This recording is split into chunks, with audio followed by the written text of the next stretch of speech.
Bismillah ar-Rahman ar-Rahim. Couple of things I'd like to clear away. Number one, if I have to leave after I talk, this is by no means disinterest or disrespect to the wonderful panel that we have. It is a mixture of doctors' orders, which I don't usually believe in, and my wife's order, which I have to believe in. So you will forgive me for that. Number two, I believe that we are in a situation where I saw Ahmed Yunus in the room. Oh, okay, Ahmed. I heard from Ahmed Yunus something I liked. He said he believes, like I do, that now we are not accountable to what we say. We are more accountable to what we do not say. And I think these are words of wisdom. I don't know where Ahmed brought them, probably from the family.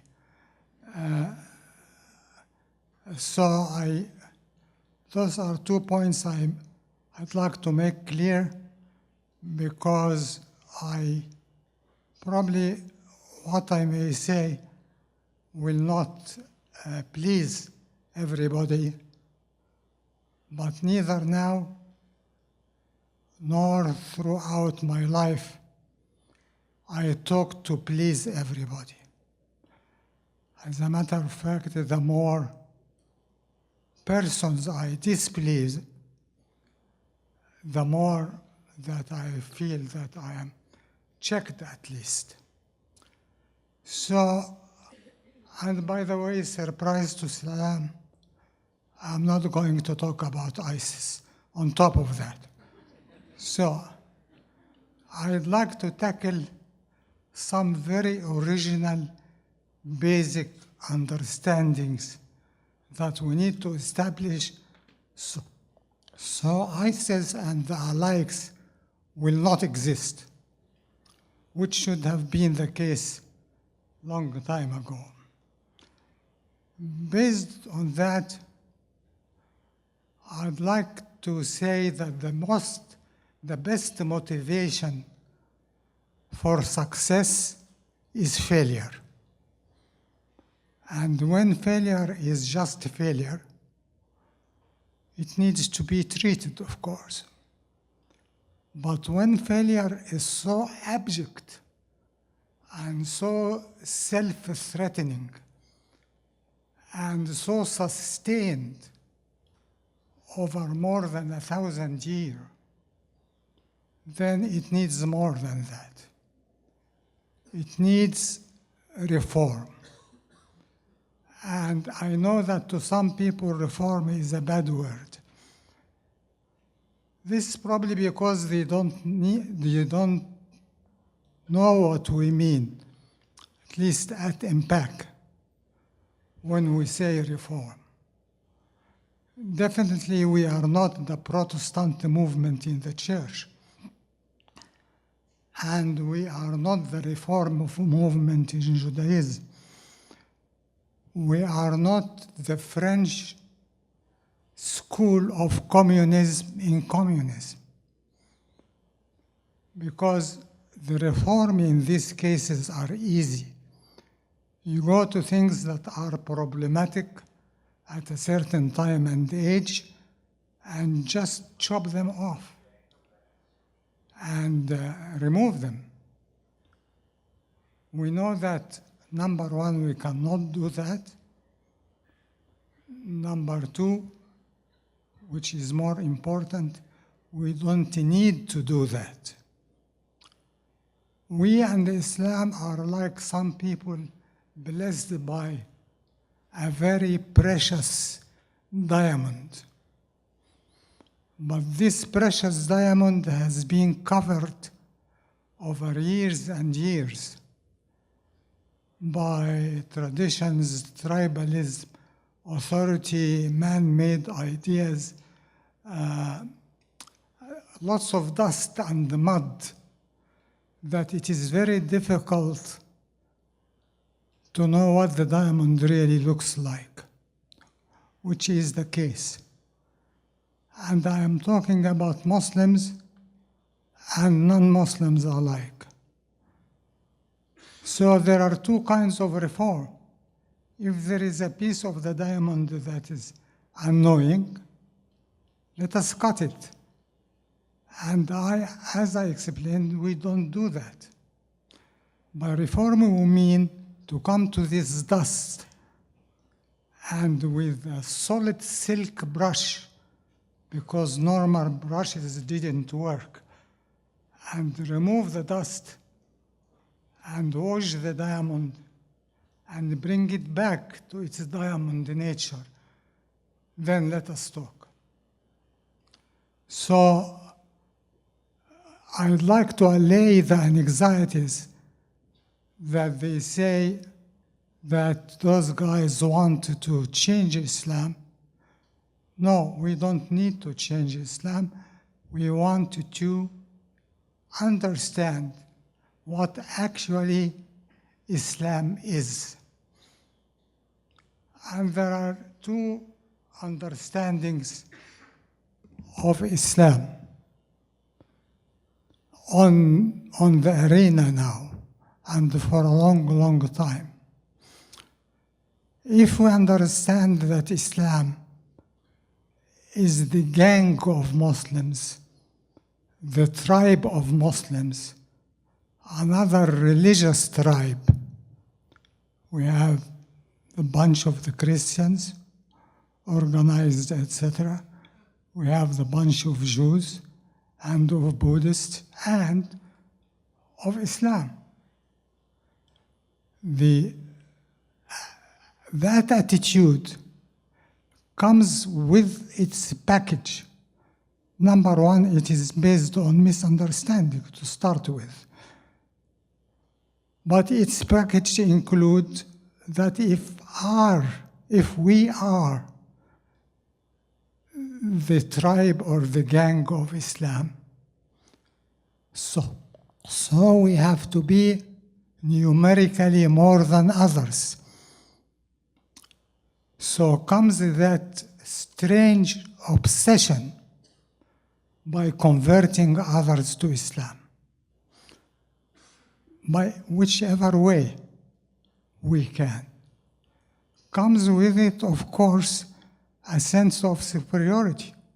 I want to change you because I am better, and I am doing you a favor, even if you don't want that favor, but you have to take that favor, because God told me, make those people Muslims.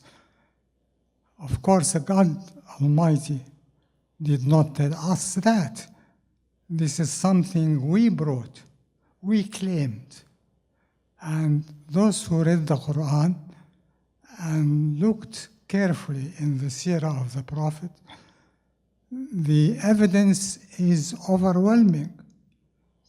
To the Prophet himself, the highest authority in Islam. I sarcastically say he was the highest authority of Islam. Now there are so many other authorities claiming that they know Islam more than the Prophet is Islam. The Prophet to them was lenient, but we are toughies. We will carry his message and shove it in people's throats by so many means. We are not supposed to believe in that kind of Islam. We believe that Islam is the eternal, final message of God to humanity. We didn't consider it for humanity. We never talk about fellows who are non-Muslims as included because Islam is our Islam. Even you notice it in our daily life. When some converts to Islam, first question, what is your Muslim name? Which actually they mean his Arab name. So Islam was reduced from this mighty, lofty, qawlan thaqilan, that is so great and so liberating, to become a national league that mainly includes Arabs and Indo-Pakistanis, and the others are okay, we could show them the light. But those who didn't see the light, it is our job in life to make them see the light. So it comes with that sense of superiority and of false distinction. And this is not new. Since people go Khawarij, no, it's way before that. Since inception of life, God tells Adam, don't eat from the tree. And Adam goes around, or Eve, I'd like to tease the woman, and make it nice for Adam to eat from the tree.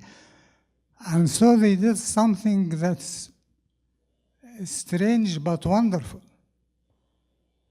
They gave themselves to the freedom to disobey God and to carry on the consequences. So, without this very original idea that I am free, even if the results are bad, but I'll carry my own load. I will do what freely I wanted to do. Then I goofed once or twice, maybe I do well some other times. But if I deprive humanity of that element of freedom of choice or making free choices, I did great disservice to humanity and to Islam. Simply for Islam, the gist of the message is La ilaha illallah Muhammadun Rasulullah, which means that there is no compelling force. There is no power that is deserving for me to surrender to but Allah subhanahu wa ta'ala. Otherwise, it becomes meaningless. If I come and force you, you are surrendering to me, not to Allah. Whether you, in this case, is the sword of al-Hajjaj, or if you, in this case, is the Saudi religious police, or the laws of apostasy, or the intimidation of brainwashing, or the sword of ISIS, it doesn't make a difference. I am surrendering not to God, and we have to remember that, which makes the whole thing null and void. It means that to Allah we surrender and we ask, and we do that out of free will, and we do that directly without partners, which is the most major sin, and without mediators, which is alien to the nature of the message. If we understand Islam this way, it will be very liberating for us. I don't then have to try to acquisite non-Muslims, and I don't have to hate them or to look down to them. They are subjects of God like me, and they chose a way. How did they make their choices? They will carry the consequences of that, whether the choices are good or bad, and so are we. We made a choice, I hope, that we become receivers or believers in this eternal, universal, godly message. So hence we should be busy manifesting God in life in terms mainly of mercy and of justice and of freedom. In the heart of the matter is freedom. If I tell you, go out of this door, and you were going out of the door, so I told you and you went out of the door naturally, but your freedom have been not tested. Your freedom will be tested when I tell you go out of the door and you say, I don't like to. Whether it is a bad decision or a good decision, but you exercised a sense and a practice of freedom, of free will. And with that, we will be accountable, because Almighty will not accept that people will be compelled to something, then will hold them accountable for that. So the whole genre of the whole rumor, actually, of converting people by sword, whether it happened or not, I guess sometimes it did, sometimes it didn't, but the whole idea becomes a silly idea. Because while you are getting people to Islam, you gave up Islam. And of course, they did not convert to Islam. They converted to their fears and their anxieties. If this is our understanding, then those bubbles of Daesh and ISIS and religious police and that whole genre of authority in the name of religion will be meaningless. Wallahu a'lam. Of course, I'm divulging to you what I believe in at this stage of my life, where I am not ready to live with something false for whatever is left. And I do believe that if this is the general public opinion of Muslims, lots of things will change.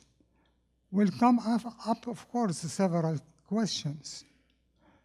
What will be the role of the ulama and the great professors that we have? Of course, their role is honored as a conscience and the teachers of the Ummah, not as a filter to tell the Ummah what to do and what not to do. Now they made a decision that the Islamists are very much celebrating in Egypt, which I am horrified. They say anything, from a song on the radio, to a book in a library, to a decision should be approved by Al-Azhar al-Sharif. Come on, what are we doing here? We are forming a church, a Catholic one, before it reformed. We are creating an authority between me and God to tell me, do this and do that, and worse than that, this is haram and this is halal. Anyways, my claim is, we tried that. We tried a certain authoritarian style, and it brought us where we are now. And where we are now is not pretty. Not only not pretty, it is life-threatening to the civilization that Islam had a voice in. It will be a human civilization without Islam. Islam will be a museum of very nice ideas and of very, very ugly ideas at the same time. And it will be a frightening phenomenon.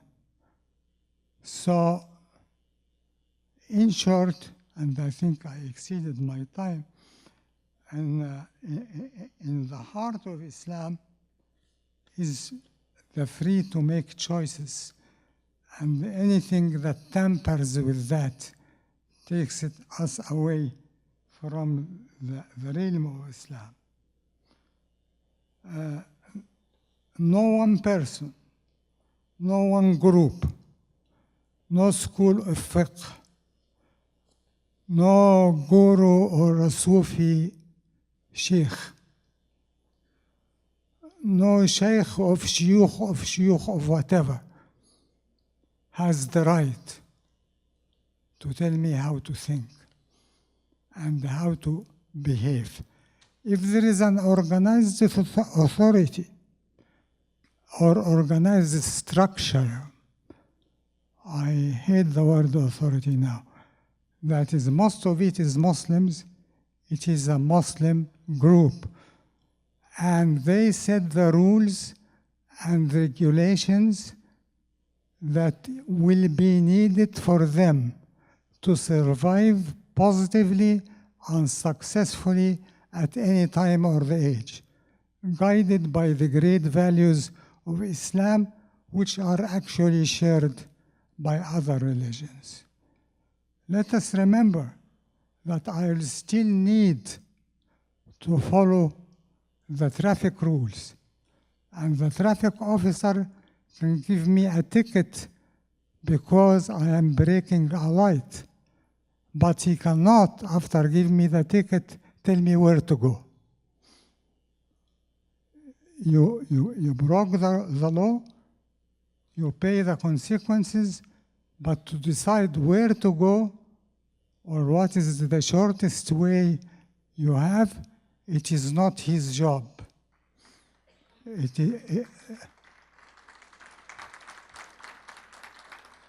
We have some traffic officers around here. It is my job. I do my mistakes, but at least I will not crash and kill somebody else. Some people say this is idealism.